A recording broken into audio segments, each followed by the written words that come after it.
Hi, it's Ian from the Postal Hub podcast. And Marek from Last Mile Experts. And we are the Last Mile Prophets. This is the last word on the last mile. This video is created thanks to Modern Expo, one of the key players in the world's parcel locker market. Modern Expo's product portfolio includes innovative solutions with refrigeration and freezing cells, Bluetooth locks, and even personal parcel lockers. Marek, our friends at Posten in Norway recently made an interesting acquisition. Well, they bought a stake in, I should say, not an acquisition. They bought a stake in a secondhand marketplace called Tise. I'm saying Tise. It might be Tise. I don't know. Could even be Tise there, couldn't it, really, theoretically? So, Tise. We'll go with Tise. I wonder if they sell ties on Tise. Anyway, moving swiftly onwards. Posten announced this just the other day. Posten CEO said, "We are convinced that the road to a more sustainable society requires it be easy to buy and sell used throughout the Nordic region." That's an interesting point, Marek. Throughout the Nordic region. Of course, Posten is cross-border, isn't it? Anyway, enough of me rabbiting on, Marek. Let's get into this. What do you think would motivate a postal operator to take a stake in a second-hand marketplace? Hello, Ian. Hello, everybody. I think that it's because this is a segment that's growing very fast. A birdie from France told me that Vinted is one of the fastest growing accounts in that market, and probably not only there. Right. And for those of you who haven't heard of Vinted, Vinted does pretty much what Tise or Tise or whatever we're going to call this marketplace does. So it's hot stuff. And I think, frankly, from a commercial perspective, this makes sense because of the potential parcel volume. Now, of course, it's quite nice and very good in the Nordics that this happens to be, I don't know, second life, whatever we want to call it. But it is ecological because instead of throwing things away, we reuse them. Which in the case of my wife's shoes, she's not listening, so I can say that, is probably a pretty good thing. So honestly, I think that, yes, there is the ecological and environmental side, but this is actually good business sense. This is something that's interesting. It's something where you need a local footprint to be able to operate. Because remember, it's not just that you need low-cost pickup and delivery, i.e. somebody delivers to a post office or locker or PUDO, and then from there goes to another PUDO, someone picks it up. It could also be a point of exchange where the PUDO or locker becomes a local point of exchange where if you and I live in the same area, exactly. So now I'm rabbiting on, as you'd say. Well, only slightly. I mean, we saw Schpock. We've talked about this before, haven't we, Marek? Schpock and the A1 packet stations. I can't remember what that packet station might not be the right name for them. I'll put it down here somewhere. They did that a while ago. That very thing where you can basically hire a cell in the locker. And I think they might have even been doing it free. But I like your idea, Marek, of a post getting into a growing market and trying to be a delivery partner there. What's interesting about Tise also is that it's not just C to C, it's trying to set itself up to be a returns platform as well. Now, doesn't that make things interesting, Marek? Absolutely. Infrastructure is critical for returns because we all know, and probably you've heard me, Ian, and everyone's heard me go on and on about the fact that returns are difficult.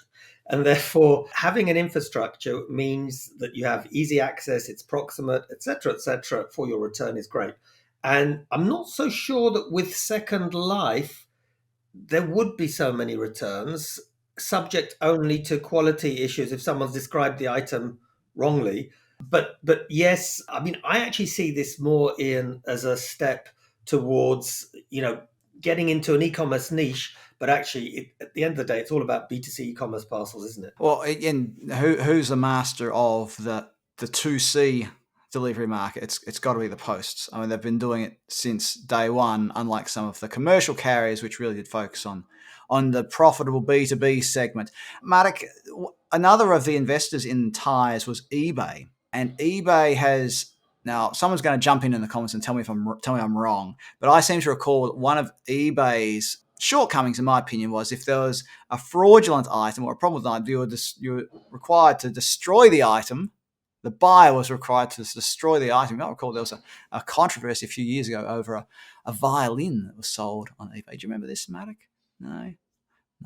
Well, it was sold as, I don't know if it was sold as being a Stradivarius, and it was not, and there was still a violin, but no, the recipient, instead of being able to say, well, look, I just want to return it because it's not the real thing, they had to destroy it. It'd be interesting to see if we can remove that part of the second-hand ecosystem, so that, as you said, we might not have returns under Tise and Postal. It might be that people just resell it. I sell you something, you're not that keen on it, well, you just sell it again.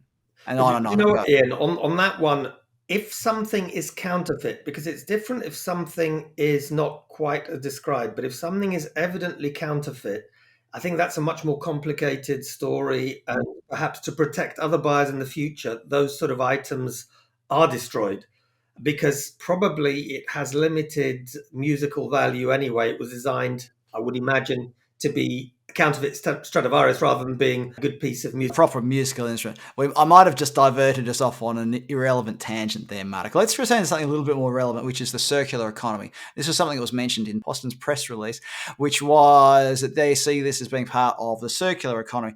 And somebody described the Post's role in the circular economy being the carrier who takes things back to a previous step in the chain, whether it's back to the manufacturer or however it might be working.